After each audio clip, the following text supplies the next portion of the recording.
Olá, queridos irmãos, bom dia! É bom estarmos juntos mais uma vez para estudar a lição da palavra do nosso Deus. Nós vamos dar continuidade às lições sobre o Evangelho de João, tem sido muito enriquecidos ao nosso coração. Estudar João é conhecer mais de Deus, é conhecer mais a salvação, é conhecer mais a segurança que a palavra de Deus nos dá a respeito da obra de Jesus em nossa vida. Mas eu quero convidar você a orarmos nesse instante, para então darmos início à nossa escola bíblica dominical desta manhã. Feche seus olhos, vamos falar com o nosso Deus. Pai, graça nós damos ao nome do Senhor. Obrigado, meu Deus, por tudo que o Senhor tem feito por nós. Obrigado, Pai, pela oportunidade que o Senhor nos dá de estudarmos a Tua palavra. Queremos engrandecer e exaltar a Tua obra, Deus, através de Cristo Jesus em nossas vidas. Fica conosco, Pai, nos abençoe, nos dá a direção da Tua palavra. É o que nós pedimos ao Senhor, em nome de Jesus. Amém. Vamos ao nosso estudo, então? Bem, irmãos, vamos então dar continuidade ao nosso estudo desta manhã no Evangelho de João. Nós vamos estudar então a lição número 15.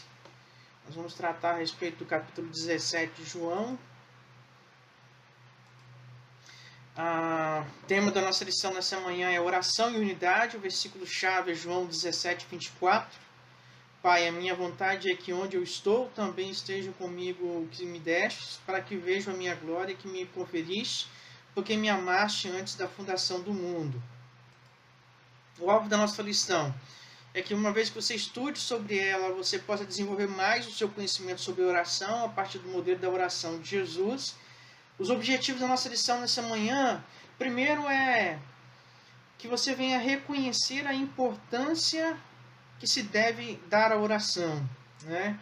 Refletir sobre o comportamento do crente e sua relação com a oração, e os modelos de oração incompatíveis com a Bíblia, né? Ou seja, uma vez que nós vamos estudar a palavra do Senhor, é importante que você entenda quais são os conhecimentos a respeito da oração, a importância que a oração tem no nosso relacionamento com Deus, e também evitarmos também usarmos de modelos de oração que não têm base bíblica para o nosso crescimento. Mas antes de nós darmos início, então, ou continuidade ao nosso estudo, vem uma pergunta aí para esquentar um pouquinho. O que você entende sobre oração? Para você, o que é orar?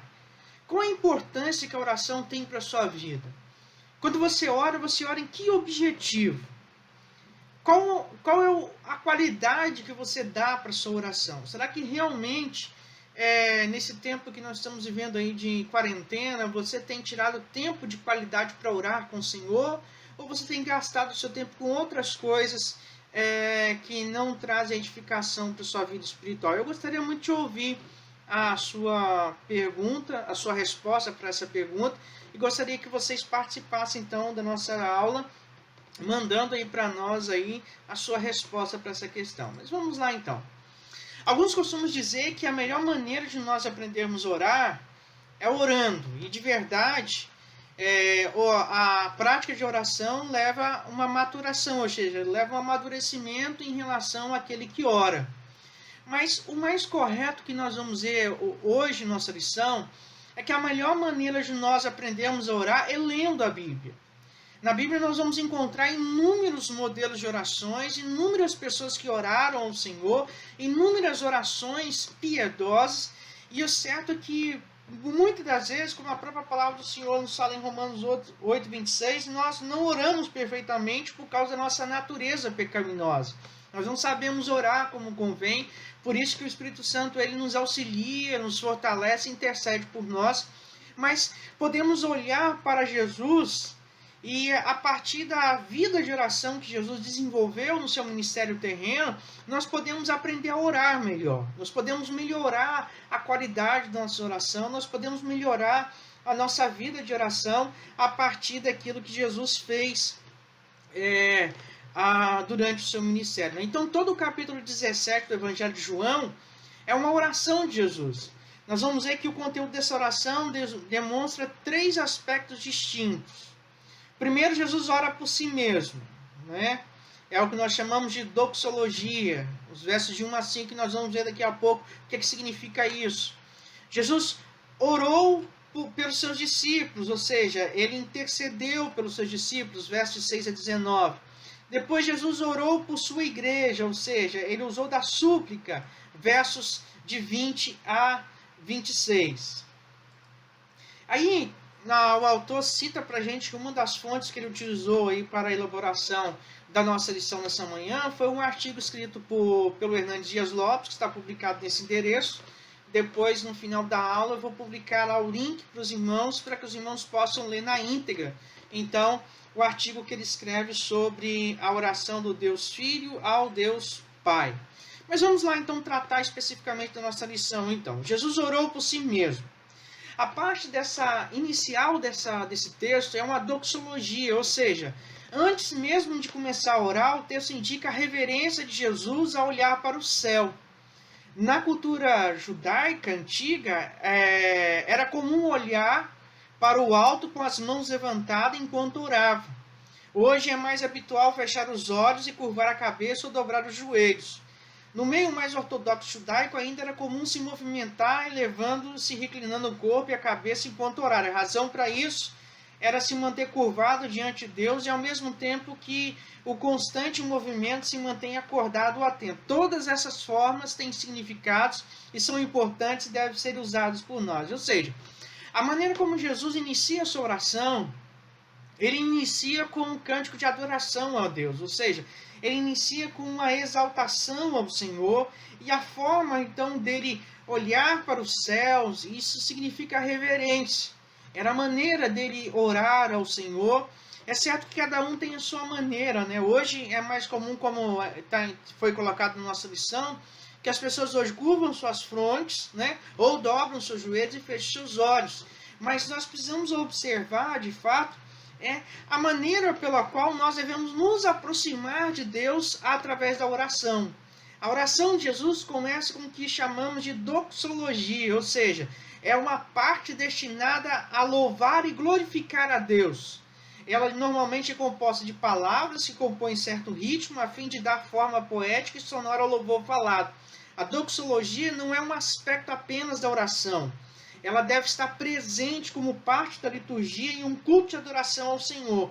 Paulo também compôs várias doxologias em Romanos 11:36, Gálatas 1:5, Efésios 3:21, Filipenses capítulo 4:20 e 1 Timóteo 1:17. Então, ou seja, a doxologia, na verdade, é a parte introdutória da oração, quando nós usamos, então, as palavras para compor como se fosse um cântico de adoração a Deus, de louvor e glorificação ao Senhor por aquilo que Ele é. O momento que nós louvamos a Deus, exaltamos a Deus, glorificamos a Deus, rendemos a Deus toda a honra, toda a glória e todo o louvor. Então, a doxologia vem de duas palavras gregas, a primeira doxa, glória, e a segunda logia, palavra, e concebe a ideia de usar as palavras para a forma de um canto de louvor e render glórias a Deus. Ou seja, é quando eu uso as minhas palavras como se estivesse num ritmo de cântico para exaltar e adorar ao Senhor. A expressão então, doxologia é uma expressão de louvor a Deus.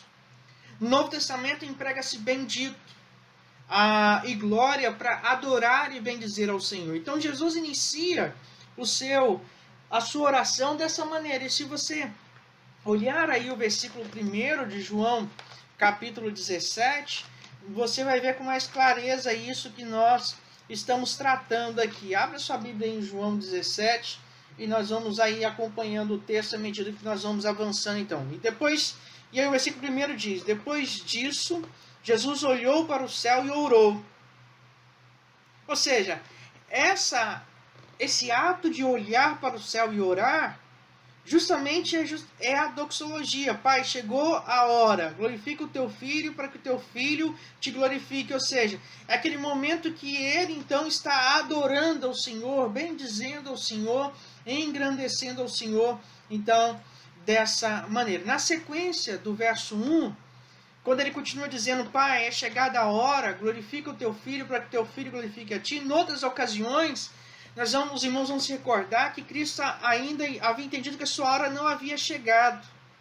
Mas desde o texto 12:23, Jesus agora muda o tempo verbal e diz: é chegada a hora. A ideia é que chegou a hora de o filho ser entregue nas mãos dos homens. Jesus tinha um perfeito entendimento de que a glorificação plena a Deus ocorreria por meio da sua morte na cruz. Então Jesus tinha consciência clara do seu papel, ele tinha consciência clara daquilo que ele veio para realizar entre nós, e dessa maneira ele estava claramente imbuído nesse sentido de entender qual era o seu objetivo na Terra. E quando ele diz, Pai, é chegada a hora, ele sabia muito bem o que estavam esperando e que o momento da cruz estava chegando na sua vida. Então, mas o que significa essa glorificação? Né? Arthur Bryce fala que até o presente momento Jesus tinha glorificado seu Pai na terra, sendo obediente em executar a sua vontade. Ainda restava um ato de obediência a ser prestado, no qual o Pai seria glorificado supremamente, ou seja, a morte. Então, uma questão a ser levantada é, Jesus afirma que já ter glorificado o Pai, mas como isso é possível se a glorificação ainda não havia acontecido? E a resposta é muito simples. A resposta é que mesmo antes daquele ato de obediência, Cristo estava convicto de que ele aconteceria, e essa glória já estava com o Filho, com o Pai desde a eternidade, ou seja, Jesus já desfrutava dessa glória desde a eternidade, e por isso que esse momento de glorificação, que culminaria com a morte da cruz, seria um momento que de fato as pessoas reconheceriam o poder de Deus, e veriam que de fato Jesus era aquele que havia sido enviado da parte de Deus, para que pudesse então cumprir com as Escrituras e pudesse então trazer salvação ao coração das pessoas, então dessa maneira. Então o ato de obediência de Jesus em entregar a sua própria vida e morrer naquela cruz é o ato então de glorificação, uma vez que o Filho já desfrutava dessa glória desde a eternidade com o Pai. Voltando ao versículo 2, nós vemos que toda autoridade foi franqueada a Jesus. E ele tem autoridade sobre toda a carne, sobre todos os homens. A humanidade admitindo ou não, ou seja, o homem aceitando ou não, Jesus ainda tem autoridade sobre todos nós, sobre toda a criatura, sobre toda a criação, sobre todos os homens, sobre todas as nações. Mas para qual propósito ele tem essa autoridade? A fim de que ele conceda a vida eterna a todos aqueles que de fato o Pai o entregou. A declaração, então, de aqui que Jesus faz é da eleição, e é um fator que determina a autoridade de Jesus sobre a humanidade. Jesus já havia ensinado sobre o tema em 6:37, 44, 45 e 65. Então, ou seja, quando Jesus fala a respeito da eleição, e essa eleição, nós vamos ver daqui a pouco algumas características específicas dessa eleição, nós vamos ver que, de fato, ela nos mostra que ela reafirma a autoridade de Jesus sobre todas as nações, sobre a vida do homem, sobre todas as pessoas, de maneira que eles precisam se curvar a essa situação. No verso 3, nós observamos que a salvação passa pelo conhecimento de quem é Deus, ou seja, a salvação tem a ver com o conhecimento, ou seja, a vida eterna consiste de fato em conhecer as verdades pertencentes a Deus. Quem é Deus? Como ele age? Como ele se revelou até nós? Quais são os atributos dele? Como se dá a manifestação dele? Como se dá a ação dele na nossa vida? Como se deu a revelação dele através dos tempos? Qual a autoridade que a palavra dele tem em nossas vidas? E este conhecimento dessas verdades pertencentes a Deus, essa mesma verdade que nos foi revelada pelos profetas em toda a Escritura, e esse conhecimento não é meramente intelectual, mas também vivencial ou prático, ou seja, é aquele conhecimento que à medida que eu aprofundo com a minha intimidade com o Senhor, de maneira que eu vou avançando nesse conhecimento e eu vou aprendendo mais de Deus. É aquela máxima que eu sempre falo para os irmãos: quanto mais perto eu estiver de Deus, menos poder o pecado terá sobre a minha vida. Quanto mais longe eu estiver de Deus, mais poder o pecado terá com a minha vida. Ou seja, quanto mais perto eu estiver de Deus, mais conhecimento eu vou ter dele para a minha vida. Mais a presença dele vai estar na minha vida. E isso não se trata apenas de um conhecimento intelectual, de conhecer línguas, de conhecer exegese, de conhecer hermenêutica, de conhecer a história, de conhecer apologética, conhecer escatologia, mas é o conhecimento prático, onde eu vivo com o Senhor E a maneira como eu vou criando e buscando intimidade com Ele, eu vou conhecendo mais profundamente o seu coração, conhecendo mais profundamente a sua palavra, a sua vontade, e a partir daí, então, eu começo a ter a ciência da praticidade dessa salvação, né? Mas aí João, para hoje, traz uma reflexão para nós. Nossa oração deve ser regida pelo modelo que Cristo apresentou, ou seja, um doxológico, orar enaltecendo a Deus pelo fato de Ele ter providenciado a salvação na cruz. Aí fica uma pergunta para nós. Será que a nossa oração, de fato, tem exaltado a Deus? Ou será que nós nos preocupamos em nossa oração exclusivamente em pedir ao Senhor que atenda e ouça, então, as nossas necessidades, que ouça, então, e atenda ao nosso clamor, que ouça e entenda as nossas aflições? Nós, de fato, precisamos olhar para Jesus e aprender com Jesus como orar. Nossa oração precisa ser um culto de adoração ao Senhor, precisa ser um cântico de adoração ao Senhor, enaltecendo ao Senhor pela maior de todas as vitórias, pela maior de todas as bênçãos, que é a salvação na cruz. Ou seja, o Senhor nos salvou, o Senhor nos deu então essa oportunidade de recebermos tão grande salvação, e dessa maneira, então, irmãos, nós precisamos adorar ao Senhor e fazer da nossa oração um ato de adoração e exaltação a Deus por essa grande dádiva que Ele nos deu. Jesus orou para os seus discípulos. E agora nós vamos ocupar aqui a nossa atenção a respeito desse trecho e vemos alguns aspectos que asseguram, então, a nossa salvação em Cristo Jesus. O primeiro aspecto aí é que fala sobre a eleição divina, versos 6 a 8. Né? Segundo Hernandes Dias Lopes, 7 vezes Jesus afirmou que os discípulos foram dados pelo Pai. Uma referência clara, então, à eleição. Né? Deixa eu apagar aqui que ficou meio estranho essa marcação aqui. Mas ele orou afirmando que os discípulos foram dados pelo Pai. Então, ou seja, não apenas Jesus é o presente de Deus para a igreja, como a igreja é o presente do Pai para Jesus. Nós não fomos nós que encontramos a Deus, foi Ele quem nos encontrou. Não fomos nós que amamos a Deus, foi Ele quem nos amou primeiro. Não fomos nós que escolhemos a Deus, foi Ele quem nos escolheu. Não fomos nós que viemos a Cristo, foi o Pai que nos trouxe a Ele. Ou seja, quando nós analisamos a questão da eleição, nós percebemos de fato, e a primeira máxima é preciso a gente voltar aqui em João 3,16 e recobrar esse conceito importante para a vida cristã, é que Deus amou e entregou o Filho dele. Ou seja, quem deu o primeiro passo na reconciliação do homem com Deus não foi o homem, foi Deus. Então, nesse ponto, nós vemos então por que ele defende a questão da eleição divina. Então, nessa linha de pensamentos, nós podemos entender a seguinte coisa, que os eleitos de Deus e a eleição se caracteriza através de 3 aspectos. Que aspectos? Primeiro, uma pessoa que é eleita por Deus, ela em primeiro lugar aceita a palavra de Cristo, ou seja, porque eu lhes tenho transmitido as palavras que me deste e eles a receberam. O segundo aspecto é obedecem a palavra de Cristo, ou seja, eles têm guardado a sua palavra. E o terceiro aspecto é que que creem que Jesus veio de Deus e Ele é Deus. Então isso significa o seguinte, como eu sei que eu fui eleito?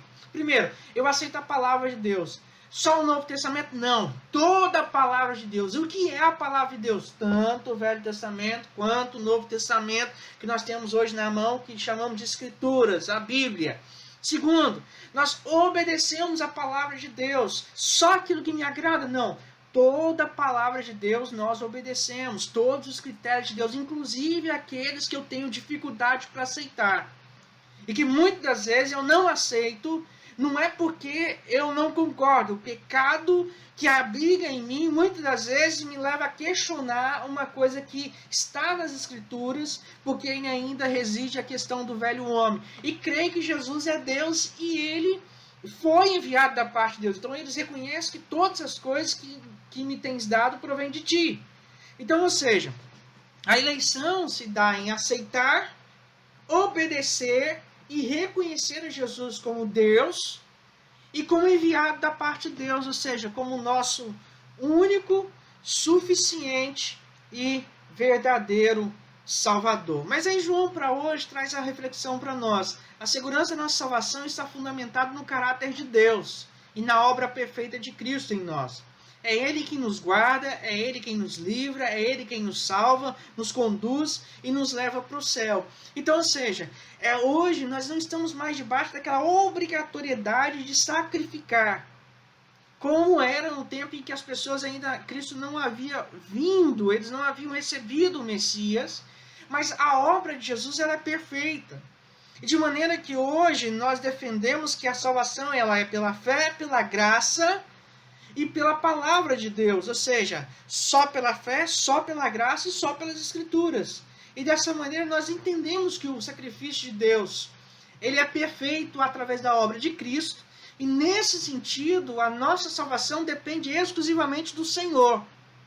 E o nosso papel é simplesmente entregar as nossas vidas nas mãos de Jesus e permitir então que Ele de fato trabalhe as nossas vidas, opere em nós a sua obra, complete a obra que Ele começou na cruz, até aquele dia então que nós nos encontraremos com Ele na eternidade. Amém, irmãos? Tudo bem até aqui? Eu gostaria que os irmãos mandassem suas dúvidas para que nós pudéssemos discutir essas dúvidas na próxima aula. É importante, irmãos, que os irmãos participem da aula, que os irmãos mandem os seus comentários para que a aula possa ser enriquecida e também que nós possamos ter um feedback sobre essa metodologia que nós estamos usando, para que nós possamos aperfeiçoar essa metodologia de ensino, para ajudar os irmãos nesse momento que nós não podemos ter aula presencial, e para ajudar os irmãos nesse sentido aí, para melhorar e aprofundar o nosso conhecimento, então, a respeito da palavra do Senhor. Então vamos em frente da nossa lição, e aí nós vemos o cuidado de Jesus. Novamente, das palavras de Hernando Dias Lopes, Cristo orou pelos seus discípulos nas suas diversas dificuldades, intercedeu por eles. Ele orou quando estavam passando por tempestade, ele orou por Pedro quando este estava sendo peneirado pelo diabo, agora ele ora por eles antes de ir ao Getsemane. E é interessante, irmãos, nós olharmos para João 17, porque João 17, Jesus revela o coração. Primeiro, ele revela o coração dele ao Pai, depois ele revela o coração do Pai para ele, depois ele revela o coração dele para os seus discípulos e depois ele revela o coração dele para a igreja. Mas Jesus, de certa forma, ele ora pelos seus discípulos por todos aqueles momentos e por todos os momentos. Se nós olhamos o Evangelho de Marcos, quando fala das tempestades que os discípulos enfrentaram, Jesus estava orando por eles. No Getsemane, Jesus orou por eles. E em todo momento, Jesus intercedeu para que, de fato, o Pai pudesse guardar os seus discípulos nesse momento. E a intercessão de Jesus se caracteriza por 3 pedidos a respeito dos crentes. Primeiro, ele pede por proteção divina, ou seja, Pai Santo, guarda-os em teu nome. Não peço que os tire do mundo, mas que guardes do mal. Ou seja, a oração de Jesus não é que nós pudéssemos ser sacados do mundo, mas que o Pai pudesse nos proteger no mundo e que Deus pudesse nos guardar em todo o tempo. Jesus ora também por unidade no corpo, para que eles sejam um, assim como nós também somos um. Ou seja, Jesus não queria somente a proteção do Pai para a vida dos seus discípulos, mas que eles continuassem unidos no corpo. Assim como o Pai era um com o Filho era um com o Pai era um com o Espírito é um com o Pai e com o Filho. Dessa mesma maneira, os discípulos deveriam aprender a permanecer unidos, não só em Cristo Jesus, mas também com os seus irmãos, com os outros discípulos, com a igreja do Senhor e com todos aqueles que verdadeiramente o Senhor iria entregar através da palavra do Senhor, através da evangelização e a pregação do Evangelho em Cristo Jesus. E dessa maneira, irmãos, nós vemos que a importância, quando nós recobramos a memória o Salmo 133, e quando o versículo 1 diz, ó, como é bom e agradável viverem unidos, irmãos. Ou seja, é bom e agradável porque isso agrada ao coração de Deus. Isso agrada ao coração de Cristo. E nós precisamos nos esforçar em todo momento para estarmos unidos com o Senhor, mas também unidos uns com os outros em Cristo Jesus. Mas ele pede também a plenitude de alegria, ou seja, para que eles tenham a minha alegria completa em si mesmo. Ou seja, que eles pudessem ser completados por Cristo em sua alegria e pudessem dessa maneira ser enchidos dessa plenitude e pudessem então trabalhar nesse sentido e receber essa completude vindo da parte do Senhor. Mas João para hoje traz a reflexão para nós. Se Jesus pôde guardar e proteger os seus discípulos em seu corpo de humilhação, quanto mais em seu corpo de glória. Ele pode guardar seus discípulos enquanto viveu na terra, quanto mais ele pode nos guardar entronizado à destra do Pai em seu trono de glória. A Bíblia diz que Jesus está à destra de Deus e intercede por nós. Quem nos condenará? Foi Cristo Jesus que morreu. E mais, quem ressuscitou está à direita de Deus e também intercede por nós. E que podemos ter a segurança de salvação, porque Ele vive para interceder por nós no céu. Portanto, Ele é capaz de salvar definitivamente aqueles que, por meio dele, aproximam-se de Deus, pois vive sempre para interceder por eles. Ou seja, se Jesus, na sua humilhação, Ele foi capaz de guardar os seus discípulos, imagine o que Ele pode fazer, então, irmãos, agora que Ele está na eternidade. E Ele é poderoso, então, para nos guardar de todo o mal. É por isso, irmãos, que nesse tempo de dificuldade que nós estamos vivendo, nesse tempo de incerteza que nós estamos passando, nesse tempo de calamidade que nós estamos vivendo por causa dessa pandemia, desse Covid-19, que nós não sabemos quanto tempo vai durar essa questão, nós precisamos, irmãos, nos apegar ao Senhor e entender que é Ele que vai nos guardar. Nós precisamos, irmãos, vencer o medo. Vencer o histerismo que se colocou na sociedade que nós estamos vivendo e entender que não vai ser as atitudes dos homens que irão nos guardar. Quem vai nos guardar é o Senhor. Nós devemos tomar a cautela, mas não devemos deixar que isso nos impeça, irmãos, de desfrutarmos da segurança que somente Jesus Cristo pode fazer em nossas vidas. Ele é capaz de salvar definitivamente aqueles que por meio dele aproximam-se de Deus, pois vive sempre para interceder por eles. Hebreus 7, 25. Então, dessa maneira, ele é poderoso. E é nele que nós devemos, de fato, descansar no Senhor, nesse sentido de saber que ele é poderoso. Mas aí, há um terceiro aspecto da oração de Jesus a respeito da santificação. E aí os versos 17 e 19, Jesus vai falar sobre isso. E nas Escrituras, nós vamos ver três aspectos da santificação. Primeiro, o que nós chamamos de santificação posicional. Ou seja, nós fomos separados por Deus para Deus. É aquele critério de, quando nós olhamos para a origem da palavra igreja, que chamados para fora. Então, santificação significa ser separados por Deus para Deus. Mas nós vemos também o aspecto da santificação progressiva, ou seja, é o processo de maturação ou purificação. O texto acusa que uma das maneiras mais efetivas de santificação é pela palavra de Deus. É aquele processo que nós vamos vivendo e quanto mais buscamos, e quanto mais estamos perto, e quanto mais intimidade temos, e quanto mais nos aproximamos de Deus, mais maduros nos tornamos e vamos nos santificando, nos purificando, mente, coração, lábios, ouvidos, corpos, de maneira que então nós vamos vivendo este processo com o Senhor. Mas é a santificação permanente, que é aquela perfeição alcançada na eternidade. Nós temos dois aspectos da santificação que nós vivemos aqui, e o terceiro aspecto da santificação que nós vamos ver na eternidade, ou seja, quando o Pai, através de Jesus Cristo, também glorificar os nossos corpos, ou seja, nos transformar por completo, novo corpo, nova veste, novo nome, e que estaremos na eternidade com o Pai, para assim então desfrutarmos da sua comunhão eternamente. E louvado seja o Senhor por isso, porque nós podemos ter essa expectativa, nós podemos ter essa certeza de que nós vamos viver isso, que nós vamos chegar àquele momento da nossa vida que nós, lá na eternidade, não teremos mais que lutar contra os nossos pecados, não teremos mais que enfrentar os desgastes que a vida nos traz por conta dos nossos pecados, não teremos mais que lutar contra a nossa natureza pecaminosa, porque de fato tudo isso já terá sido passado e nós seremos transformados pelo Senhor. Ok, irmãos? Tranquilo até aqui?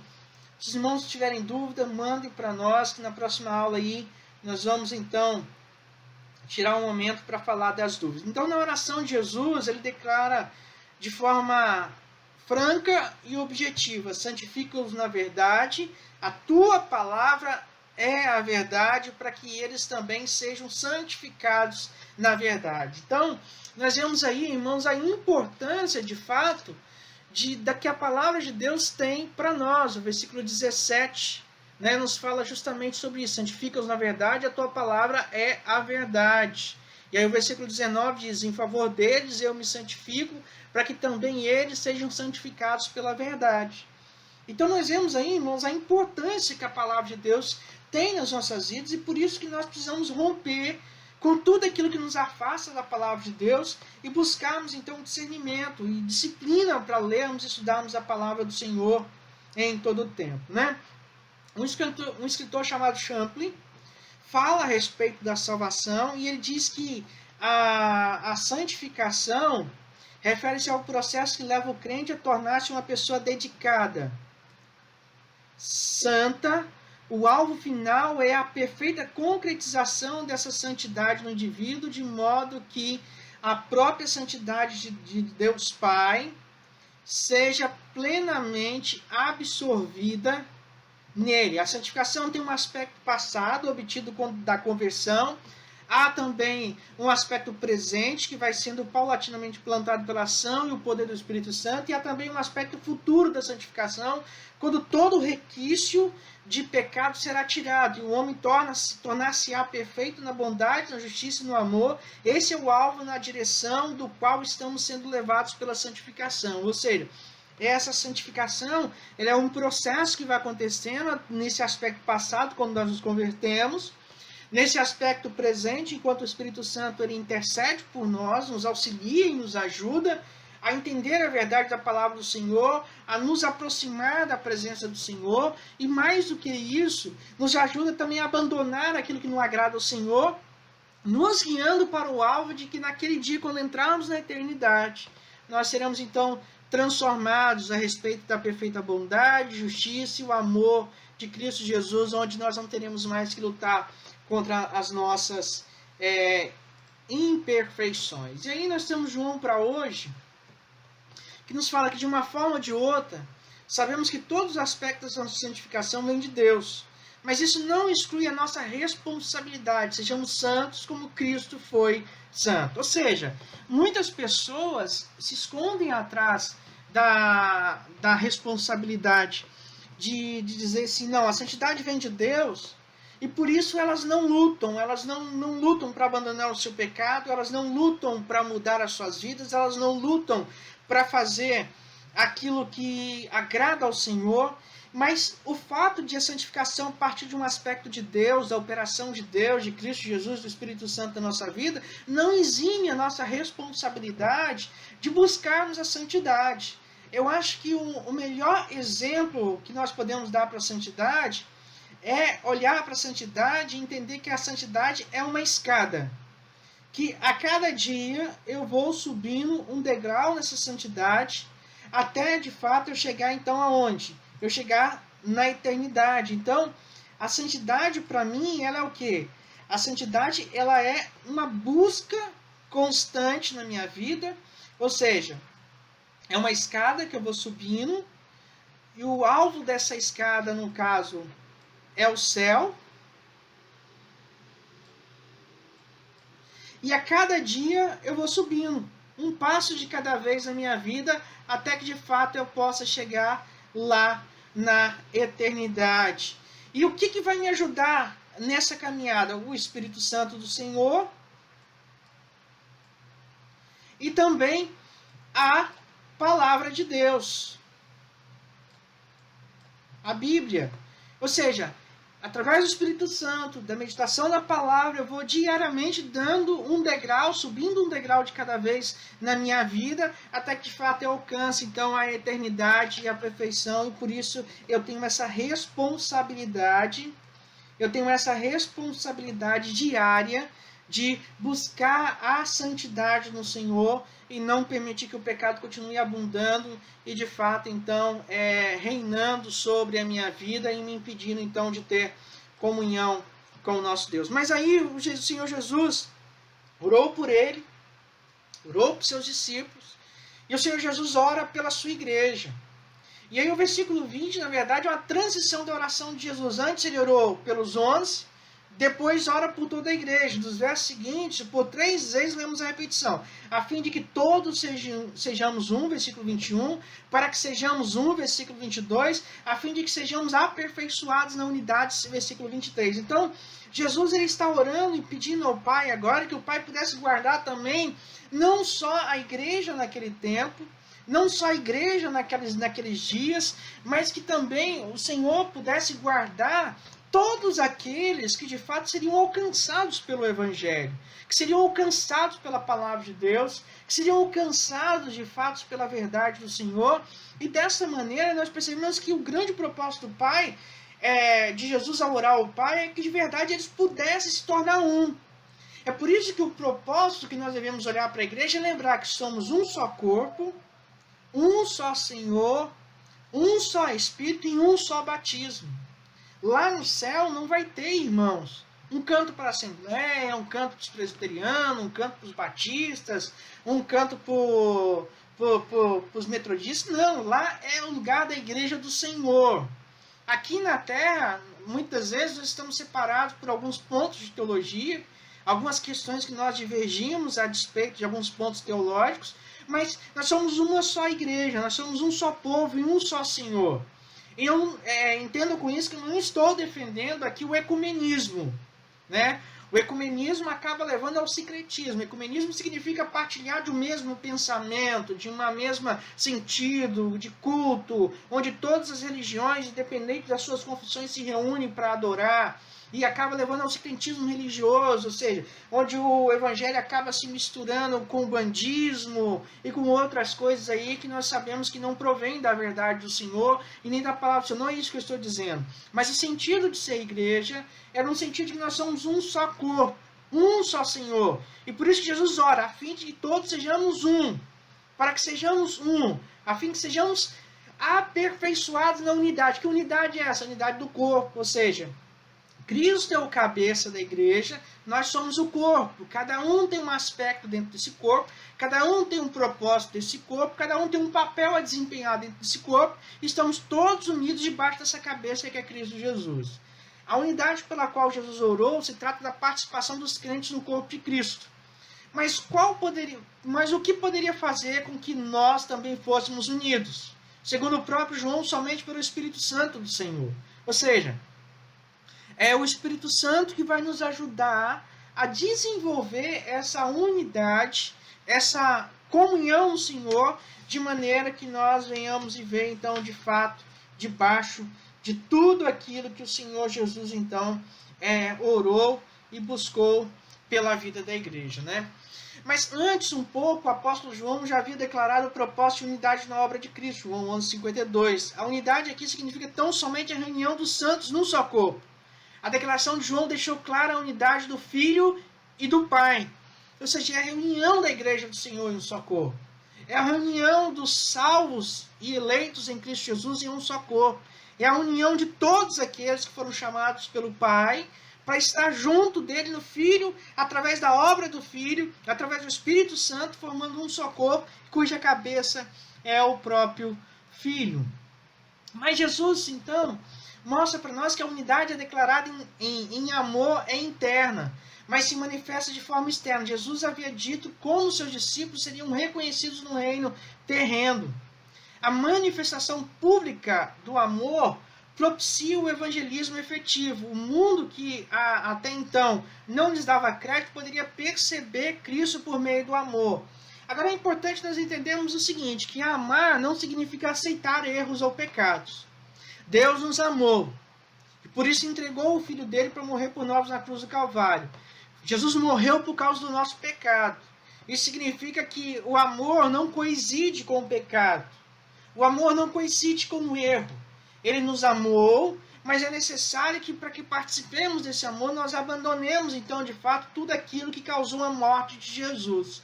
E quando nós evangelizamos, nós estamos mostrando ao mundo que verdadeiramente nós amamos eles. Quando nós pregamos a palavra do Senhor para alguém, nós estamos dizendo para essa pessoa o quanto essa pessoa é importante para nós. E por isso que o mundo, então precisa olhar para nós e precisa entender em nós e achar em nós esse amor de Cristo Jesus.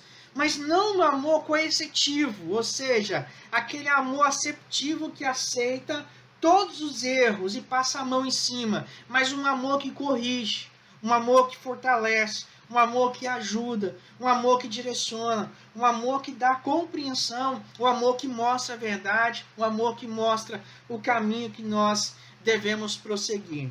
João para hoje nos traz a reflexão. Precisamos declarar a unidade do corpo e o amor de Deus ao mundo. Essa é a mensagem que devemos levar aos perdidos. É preciso testemunhar deste amor. Mais uma vez eu insisto. Testemunhar deste amor significa mostrar que porque Deus os amou, o Filho dele morreu por quê?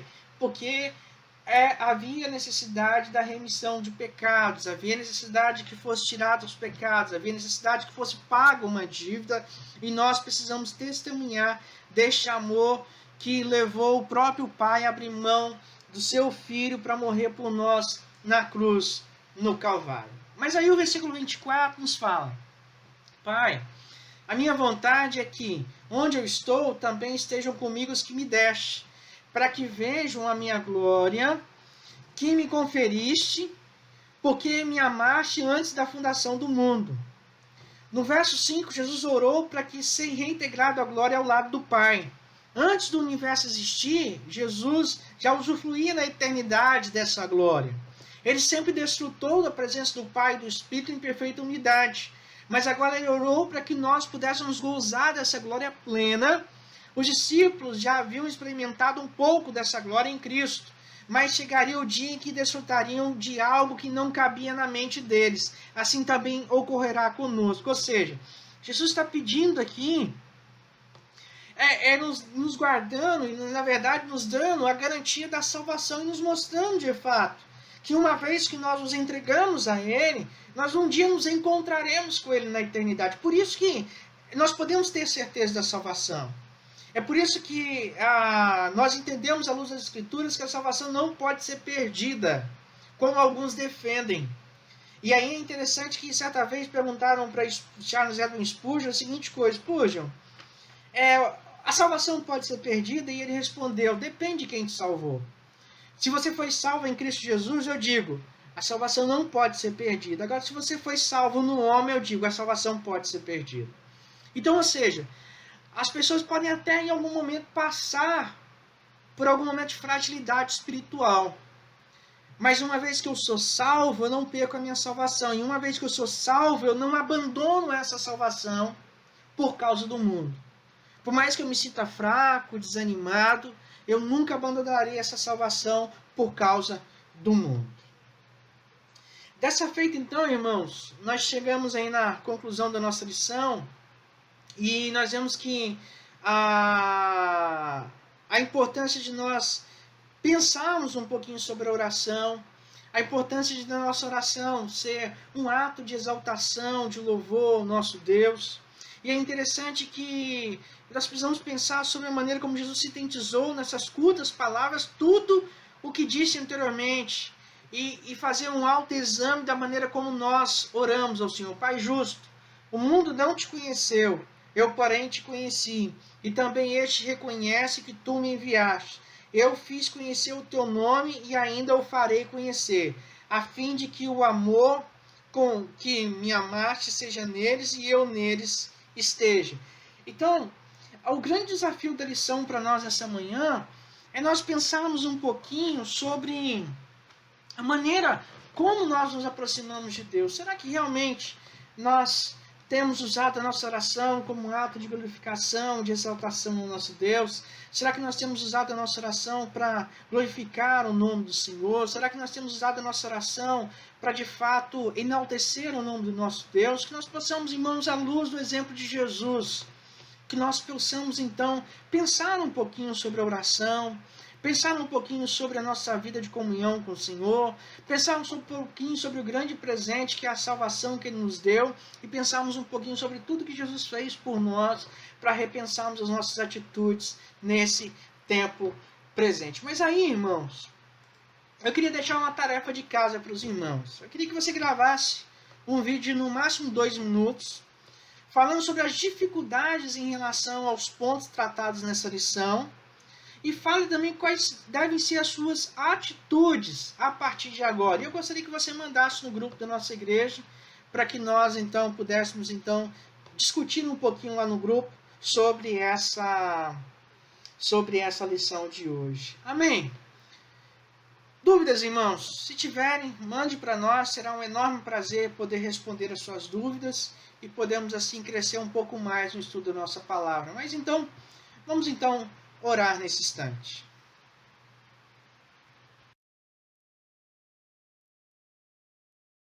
Amém, irmão? Como é bom podermos estudar a palavra do Senhor, ainda mais um tema tão importante como esse, que é a oração.